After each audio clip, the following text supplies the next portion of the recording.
to show the world just how far a well-timed response could go. Grayson leaned in, the familiar gleam in his eyes, and launched into his well-rehearsed critique. He couldn't resist poking fun at Levit's age and her status as a representative of the Republican Party. "Let's cut through the fluff," he said, his voice dripping with sarcasm. "You're young, ambitious, and somehow convinced that the Republican Party is more than just a retirement club with a better tax break. Are you here to defend outdated policies? Or are you just auditioning for a Fox News primetime slot?" The panelists laughed, enjoying his usual banter. It was classic Holt, sharp, biting, and designed to get under his opponent's skin. But Levit sat still, her hands folded on the desk in front of her, her face betraying no emotion. She didn't flinch, didn't react. Instead, she waited, watching, listening, her eyes locked on Holt's. The tension in the room was palpable. The audience, accustomed to Holt's quick victories, leaned forward in their seats, sensing that something unexpected was about to happen. Levit's silence was unnerving, a stark contrast to Holt's bombastic style. For a moment, it seemed as though she might not respond at all, leaving Holt's jabs hanging in the air. But then, with a calm and measured tone, she began to speak. "Mr. Holt," she said, her voice steady and deliberate, "I appreciate your attempt to reduce this discussion to age and party stereotypes. But while you're busy mocking me, millions of Americans are struggling with real issues: rising inflation, skyrocketing energy costs, and a government that seems more interested in scoring political points than solving problems. You can dismiss me as young or ambitious, but I'd rather focus on the policies that are failing the American people. So, if you're ready to have a serious conversation about the future of this country, I'm here. But if all you've got are cheap shots and tired jokes, then I'm not sure why we're wasting everyone's time." The room fell silent. Holt, momentarily caught off guard, blinked as if recalibrating his approach. The panelists, who had been chuckling moments earlier, now exchanged uneasy glances. Levit's response had been direct, respectful, and devastatingly effective. She hadn't risen to Holt's bait or engaged in personal attacks. Instead, she'd shifted the focus to the issues, forcing Holt to either engage on substance or risk looking petty. Holt, ever the professional, quickly recovered. "Fair enough," he said, his tone slightly less confrontational. "Let's talk about those policies. You've been a vocal supporter of the Republican agenda, which includes tax cuts for the wealthy and deregulation of industries that many argue have contributed to the very problems you're describing. How do you reconcile that with the struggles of everyday Americans?" Levit nodded, acknowledging the question. "It's a valid point," she replied. "But let's be clear. The policies you're referring to were designed to stimulate economic growth and create jobs. And they've worked. Under the previous administration, we saw record low unemployment, wage growth, and a booming economy. The problem isn't the policies themselves. It's the way they've been undermined by reckless spending and government overreach. If we want to address inflation and energy costs, we need to get back to the principles that made this country prosperous in the first place." The debate continued, but the dynamic had shifted. Levit's poise and command of the issues had turned what could have been a one-sided takedown into a genuine exchange of ideas. Holt, while still sharp and incisive, seemed to approach the conversation with a newfound respect. The audience, initially there for spectacle, found themselves drawn into a substantive discussion about the future of the country. By the end of the segment, it was clear that Caroline Levit had made an impression.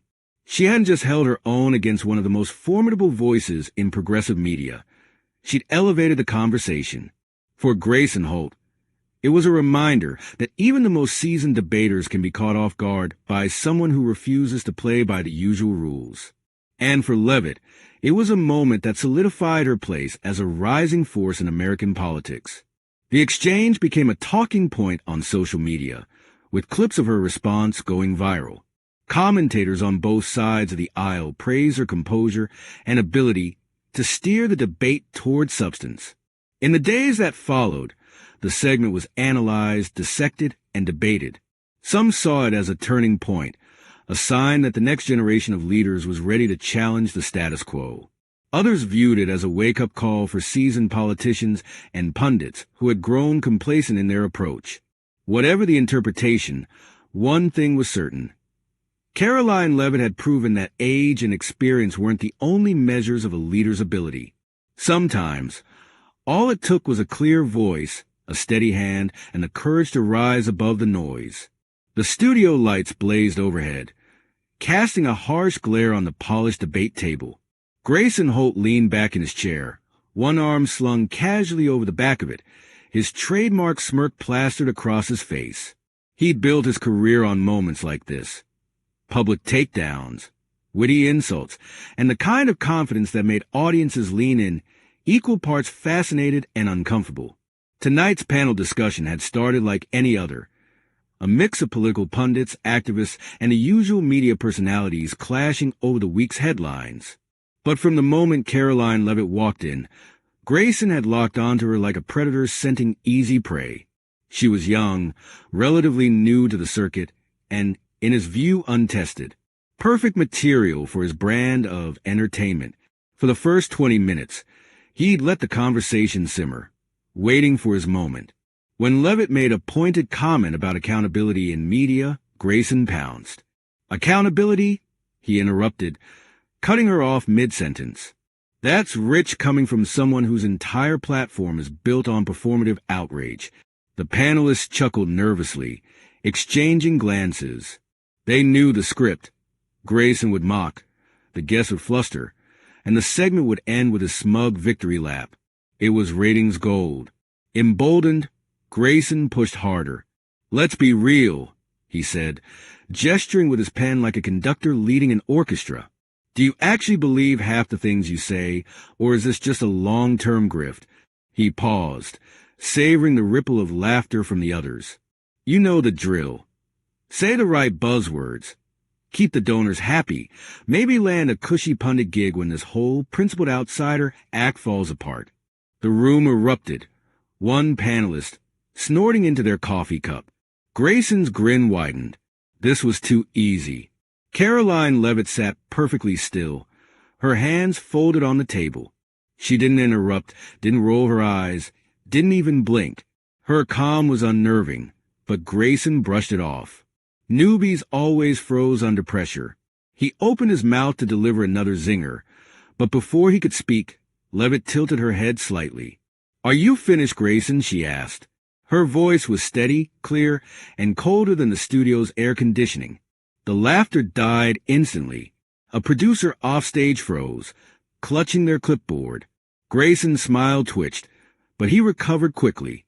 Oh, by all means, he said, spreading his hands in mock generosity. The floor is yours. Levit didn't glance at her notes. She didn't fidget or adjust her microphone. She simply leaned forward, her gaze locked on his. You set people up with smug little sound bites, she began, her tone almost conversational. You cherry-pick phrases, twist context, and then, she gestured to the panel, you cue the laugh track. It's a neat trick. Makes you feel like the smartest person in the room, doesn't it? Grayson's smirk faded. The studio felt suddenly smaller, the lights hotter. One of the panelists coughed. But here's the problem, Levit continued, her voice still calm. You didn't do your homework on me. If you had, you know I don't crumble under playground insults. And you definitely know I've spent years studying the playbook of people like you. A beat of silence. Grayson opened his mouth to retort, but Levit didn't yield. You talk about grifts, Grayson, but let's break that down. Who here has a best-selling book full of recycled talking points? Who charges 5 figures for speaking gigs just to tell audiences what they already want to hear? She paused, letting the words hang. You're not a truth teller. You're a middleman, a salesman. The camera closest to Grayson zoomed in, capturing the faint flush creeping up his neck. He shifted in his seat, adjusting his blazer. That's a cute speech, he shot back, forcing a laugh. But let's not pretend you're some underdog here. You've got donors, a platform, a team scripting these little mic drop moments. Scripted? Levit interrupted, raising an eyebrow. You think I need a team to call out hypocrisy? Let's talk about your script. She tapped a finger on the table. Step 1. Dismiss anyone who challenges you as naive or dishonest. Step 2. Rally the room with cheap laughs. Step 3. Pat yourself on the back for winning, while avoiding any real debate. She tilted her head. Did I miss anything? The silence was deafening. Even the crew members had stopped shuffling cables, their eyes glued to the monitors. Grayson's usual arsenal of comebacks, the snarky one-liners, the exaggerated eye rolls, felt useless here. Levit wasn't yelling. She wasn't even sweating. She was dissecting him with the precision of a surgeon, and the audience was leaning forward, captivated. You're so obsessed with controlling the narrative, Levit pressed, that you've forgotten what actual dialogue looks like. You don't want a discussion. You want a spectacle. And honestly, she shrugged, almost pitying. It's tired. Grayson's jaw tightened. He glanced at the moderator, a veteran journalist, now staring at Levit with raised eyebrows, as if seeing her for the first time. Desperate to regain footing, Grayson grasped for his go-to move. Mockery. All right, Caroline, since you're such an expert on my playbook, enlighten us. What's your grand plan? More sanctimonious tweets? Another fundraiser? Levit didn't flinch. My plan? She smiled faintly. It's simple. I show up. I engage. And I refuse to let people like you define the conversation.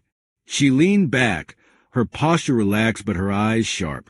You see, Grayson, the difference between us is that I don't need to belittle others to feel relevant. I'd rather be right than just sound right. A crew member in the back stifled a laugh. Grayson's fingers drummed the table, a tell he usually reserved for commercial breaks. The social media intern in the corner was typing furiously, live updating the segment's hashtag. Hashtag Levit vs. Holt was already trending. For the first time in his career, Grayson Holt felt the ground crumble beneath him. This wasn't how it was supposed to go. Guests were supposed to stumble, to stammer, to give him viral clips of their defeat. But Levit?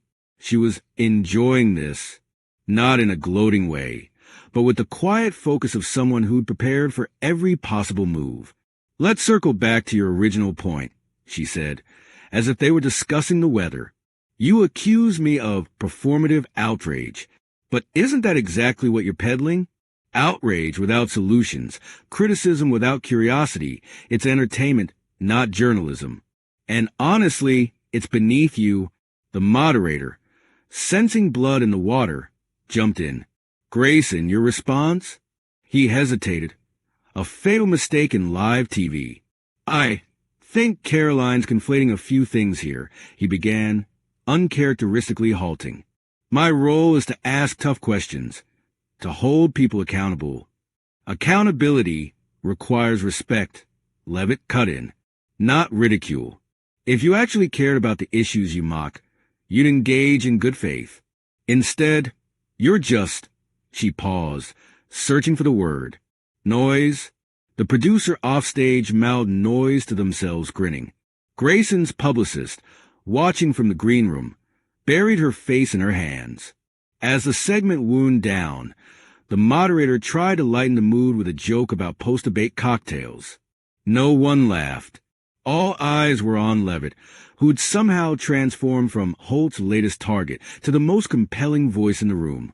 When the cameras cut, the panelists scattered like startled birds, avoiding Grayson's glare. Levit, meanwhile, gathered her notes, thanked the crew, and left without another word. The aftermath played out exactly as you'd expect. Clips of the exchange went viral, dissected on every news platform. Memes dubbed Levit the Unshakable, while late-night hosts reenacted Grayson's flustered pauses for laughs. But the most telling moment came weeks later, when Grayson's producer quietly reshuffled the panel format. Less gotcha moments, read the memo, more substantive dialogue.